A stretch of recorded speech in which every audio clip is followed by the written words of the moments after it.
Jadi kali ini ada tugas dari berbicara publik, yaitu membuat podcast. Nah, podcast ini harus berbau dengan motivasi gitu. Langsung di pikiranku ada satu teman yang ini tuh sangat-sangat menginspirasi aku. Kayak dia kalau masuk kelas itu langsung ada suasana ceria dan kayak gak punya beban sama sekali, dan aku langsung kayak wah, duit. Enggak. Oke, kita di sini ada Mbak Dwi, jadi kita bicara sama aja kali ya. Boleh. Mungkin untuk akhir-akhir ini gitu kesibukannya apa sih Mbak? Oke. Kalau aku kesibukannya untuk kuliah ya, Mbak ya. Pertama kuliah, kemudian juga pastikan juga merasakan banyak tugas kuliah nggak sih. Nah, kemudian kalau aku biasanya setiap hari Sabtu dan Minggu itu ada kegiatan menari anak kecil gitu. Oh. Kalau hari Sabtu itu aku ngajar nari di MI. Kelas 1, 2, 3, 4, 5. Kalau hari Minggu aku ngajar nari anak-anak desa TK, SD, SMP, SMA hari Minggu. Nah, jadi dua hari itu padat sih kalau aku kayak gitu. Oh, jadi kayak full di Sabtu Minggu gitu ya? Iya. Itu berarti kayak ngelesin atau kayak kamu ikut sanggar terus ada kegiatan itu atau gimana sih? Nah, dulu ini menarik nih. Dulu awalnya itu kan aku kelas 3 SMA ya. Kelas 3 SMA itu pernah ikut nari di kecamatan, itu sebenarnya diminta sama kepala desa.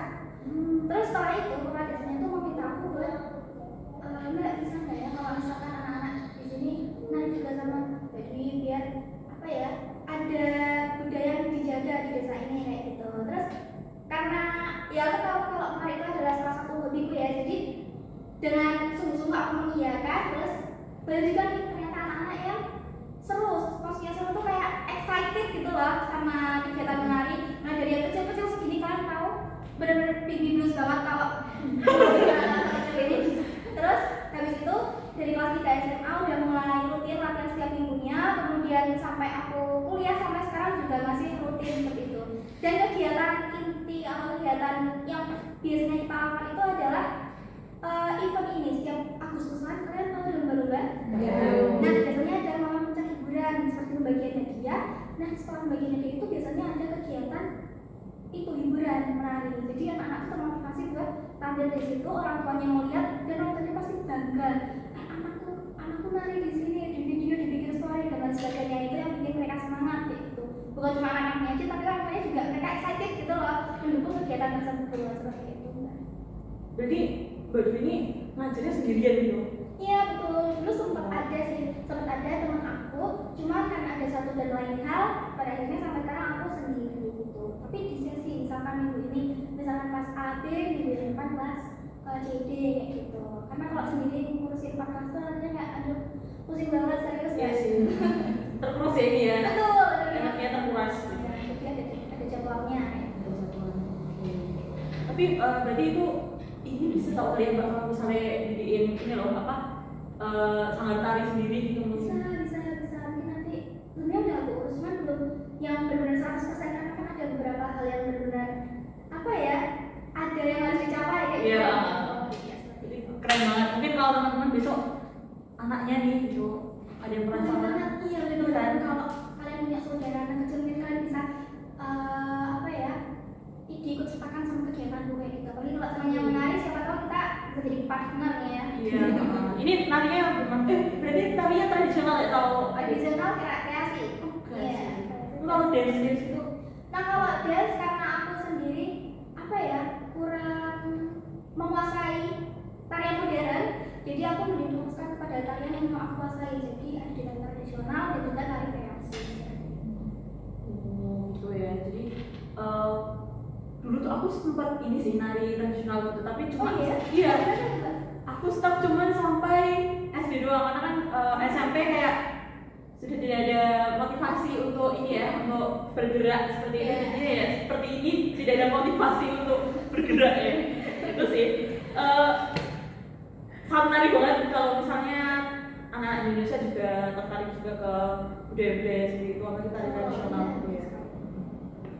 Terus kalau misalnya Mbak kan kadang kan kalau nari gitu mungkin ada perform atau lomba gitu kan pasti kan ada latihan yang intensif gitu ya. Itu berarti selain Sabtu Minggu juga latihan gitu ya? Nah Betul.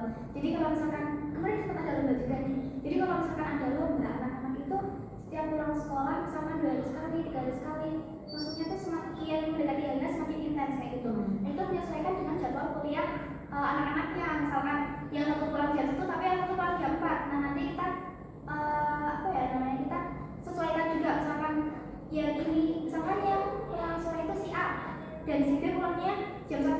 Ternyata si B itu dalam berkegiatan menari dia kayak kalau masih kurang menguasai itu loh. Nah jadi yang si B ini aku minta lebih awal latihan sama aku dulu, baru nanti yang baru pulang sekolah itu langsung nyusul. Jadi kita bisa langsung lebih gampang gitu sih komunikasinya, kemudian gerakannya juga bisa lebih mudah dipahami oleh teman-temannya juga yang satu kelompok itu.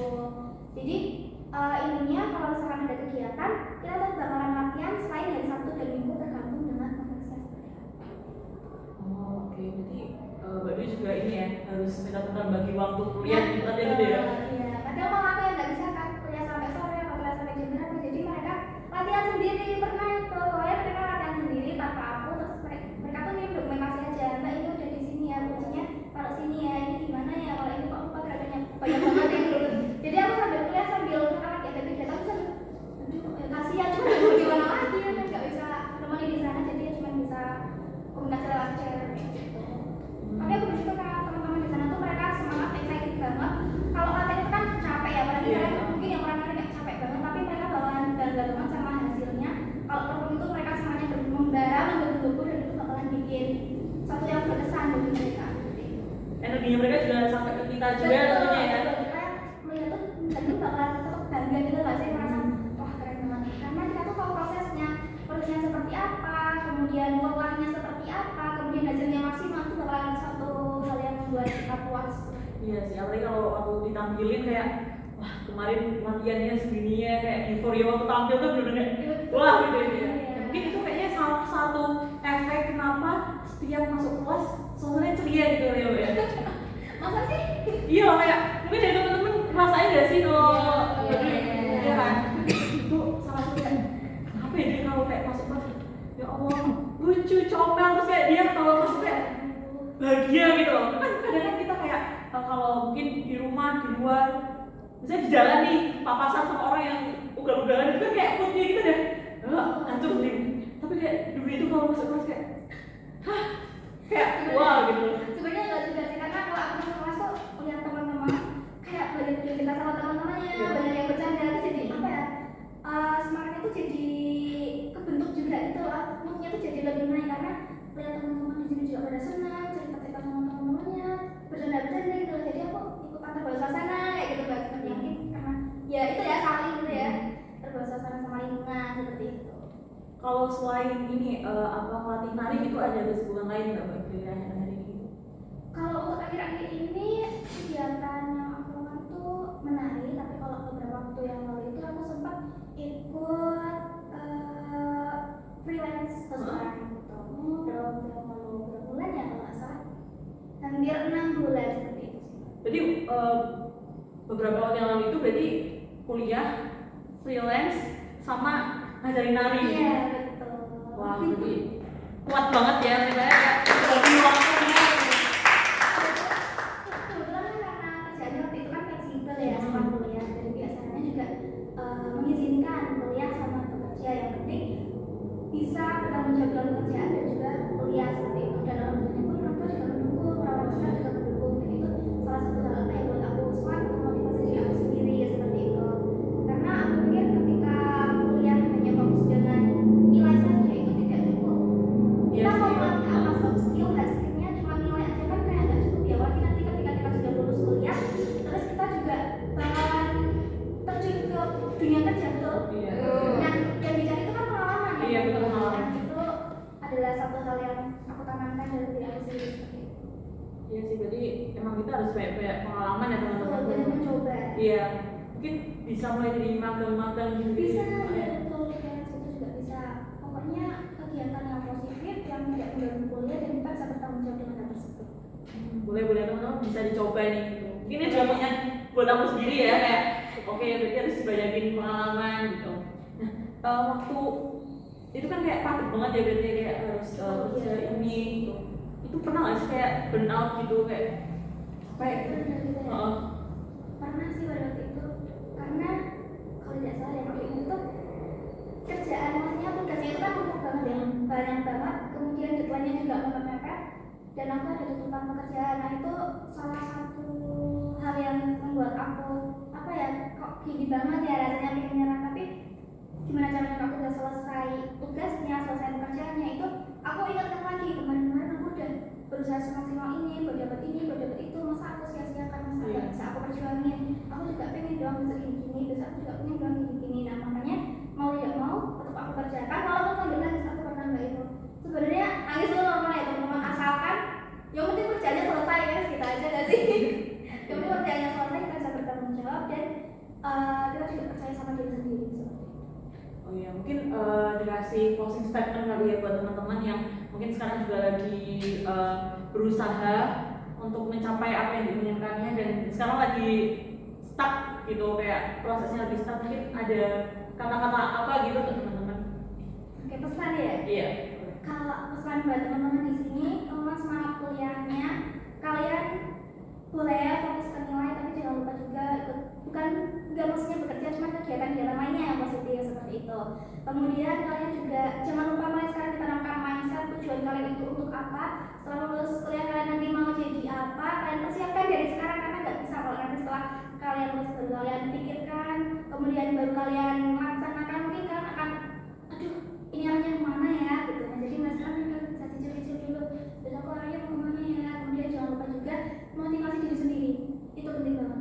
Kemudian tanamkan prinsip pada diri sendiri, kalian itu pengen jadi orang yang seperti apa, kalian mau berkegiatan seperti apa, itu akan menentukan hasilnya nanti ketika kalian sudah lulus kuliah. Seperti itu, karena dunia yang real itu akan kita apa ya, akan kita rasakan setelah kita keluar dari universitas Ida, seperti itu. Oke, mungkin dari panjangnya dari percakapan kita, mungkin dari teman-teman bisa diambil baiknya saja, kalau ada burungnya mungkin bisa disimpan.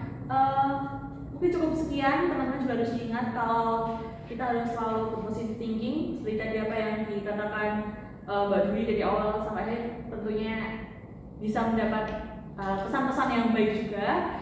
Mungkin sekian, terima kasih Mbak Dwi karena sudah mau mungkin cukup sekian, aku tutup. Wassalamualaikum warahmatullahi wabarakatuh.